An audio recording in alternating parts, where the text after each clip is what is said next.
Welcome sa Burst 2.0 na kung saan ay mapapakinggan ninyo ang mga trending topics sa politics, issues sa showbiz. Kaya naman kung hindi pa po kayo nakaka-subscribe, i-subscribe nyo na po yan. And please, pakisama naman ang notification bell para lagi po kayong updated sa mga balitang napapanahon.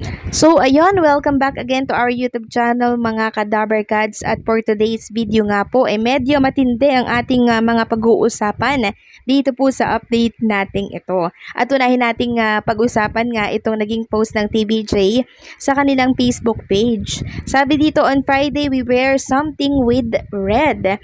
And makikita nga dito yung suot ni Atasha Mulak. Napakaganda po ni Atasha Mulak sa kanyang kasuotan kanina, 'di ba? Red shoes, red dress, 'di ba? Na bumagay po sa kanyang ganda.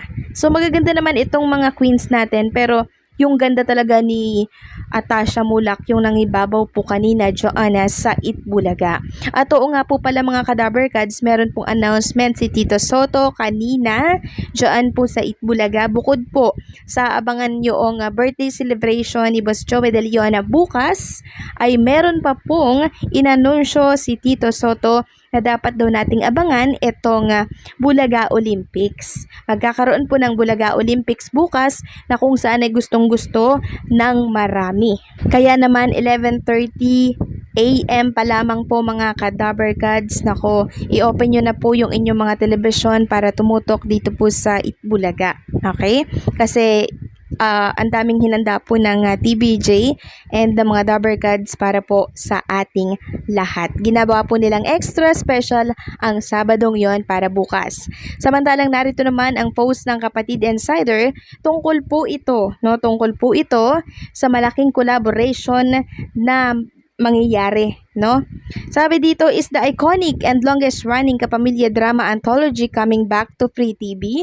As reports said that the ABS-CBN drama anthology MMK Maalala Mo Kaya will possibly go back on television after almost 2 years of absence. According to some reports, it will now be a collaboration between the program's producer, ABS-CBN Studios and TV5, and possibly air on TV5 as well as A2C and Kapamilya Channel. Sources said that TV5 and ABS-CBN has been planning to bring back the said drama anthology since last year. MMK, which was hosted by veteran actress and ABS-CBN executive Charo Santos Concho, made its last airing on December 10, 2022 after 31 years of bringing stories to all Filipino. ABS-CBN and TV5 has yet to confirm this information. So marami nga po ang nagulat dito po sa balitang ito kasi marami nga pong nakakamiss sa Maalaala Mo Kaya ni Charo Santos. Biruin nyo yun, halos sa tatlong dekada po sila, no?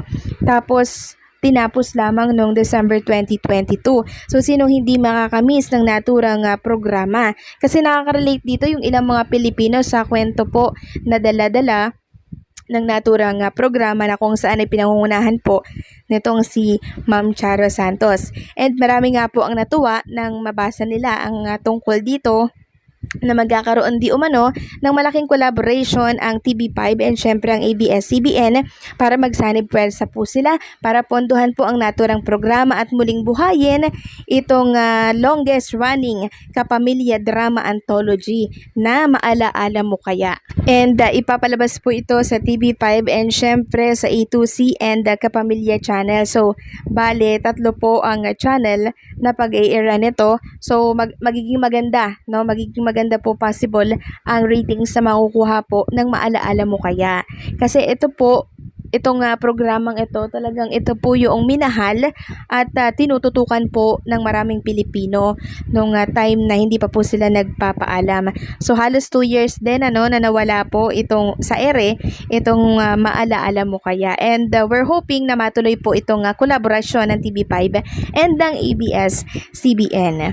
Samantalang pag-usapan naman natin ang tungkol dito sa tambalan po na nagpaalam na, no? Sabi nga po dito sa Love Radio Manila hanggang sa huli Christopher. Sa loob ng 2 dekada naman, araw-araw nandyan ang tambalan para tayo ay bigyan ng walang humpay na ligaya. Ito na nga ang sinasabi nilang end of an era, pero habang buhay naming dadalhin ang lahat ng kwento at inspirasyon na ibinigay ninyo sa inyong mga tambalanista. Isang karangalan ang makasama ka sa industriya. Cambio King, Christopher, mahal na mahal ka namin. So ayan po, nagpaalam na po si Christopher dito po sa Love Radio Manila, at ang balita ko nga po ay hahangad po siya sa kanilang lugar. So grabe din ito, no?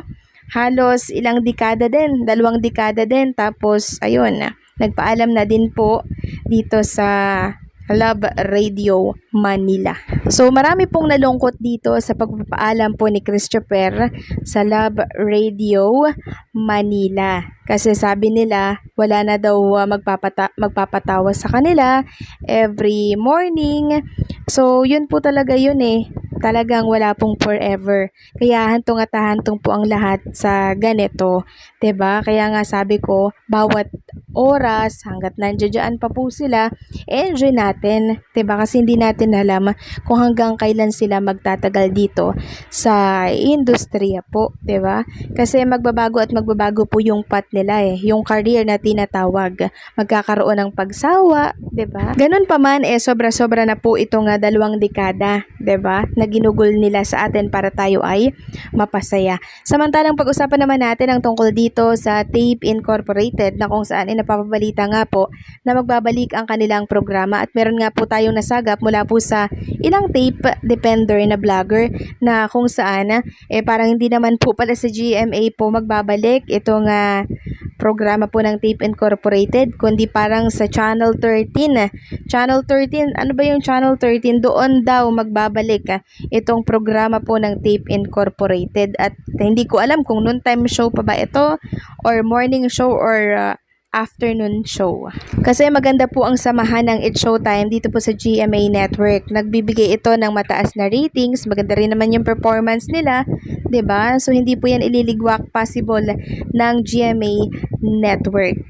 So hanggang December na lang yung contract nila, pero hindi natin alam kung magkakaroon ng renewal sa nasabing contract, 'di ba? So ilang buwan na lang ba bago mag-December? So possible na before December magkaroon po ng contract signing ulit or renewal of contract itong Showtime dito po sa GMA Network. Sa kabilang banda, ang Showtime naman daw ay hindi daw po tinatantanan ng All TV at nililigawan pa rin po ng network nitong si Manny Villar. Yan po ang ating nasagap sa isang radio station na napapanood din po dito sa YouTube. Hindi daw tinatantanan itong Showtime ng All TV. Parang sa minomonitor ko nga po yung ratings nila doon. Parang hindi naman po nagre-rate at wala pong nakukuhang ratings ang Showtime sa All TV.